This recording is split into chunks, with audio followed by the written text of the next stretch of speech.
So I've had two scenarios lately that I've heard about or experienced where I think they speak to some of the challenges of working in this hybrid working world that we can do. One was from a leader. He was bringing some new people on board, and he's actually had to let those people go because despite setting clear objectives and a clear framework of the responsibilities that were given and what needs to be done in a remote working space, those people weren't able to either get the work done or speak up about where they were struggling and how they can do that work.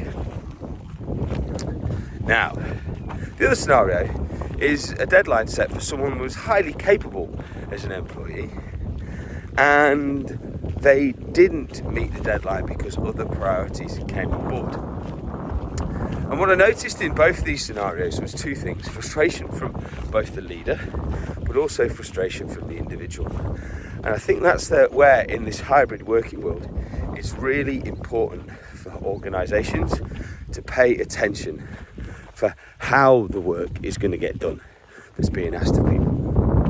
I see in the first scenario the possibility that the individuals just didn't know how to speak up about what they were unsure about and how they can take things forwards. And if they maybe found the confidence or been given that framework of trust to be able to ask the questions that they needed to, how this outcome might have been different. Would that have been better if they'd have been face to face in an office? So they could have asked it more easily.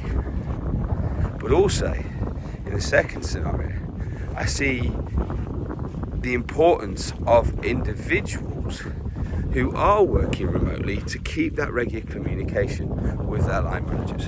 And maybe that's what line managers need to spend more time on, those leaders.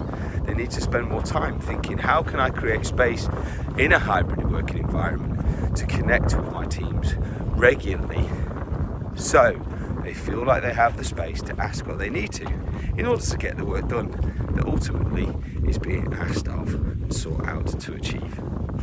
So it's just some musings really there for you to consider.